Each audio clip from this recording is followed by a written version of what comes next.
जय जगन्नाथ सांग मैंने मोर किचन को आपण को पुणी थरे स्वागत।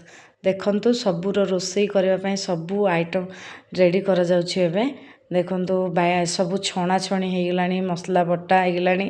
वर्तमान तरकारी बसैबा, तरकारी बसला, तरकारी पर आमर होइछि आ गोटे आइटम देखंतु बैगण रेसिपीटा सेटा मते बसी गलानी।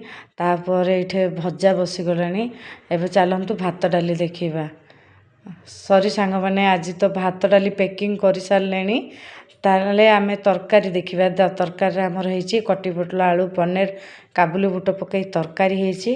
गोटे अल्प ग्रेवी टाइप रखिकी गोटे तरकारी होइछि। देखंतु केते सुंदर लागुछि। तापर आमर जो बैगण देखिले, बैगण खट्टा मिठा होइछि सोरिष देइकिरी बैगण खट्टा मिठा आचार परी करा जाइछि। देखंतु केते सुंदर टेम्पटिंग लागुछि। तापर अछि आमर पनीर भुजिया। पनीर भुजिया पर तापर अछि आमर कोन आलू भर्ता। देखंतु आलू भर्ता समस्त को दिया जिवो। रहिली जय जगन्नाथ।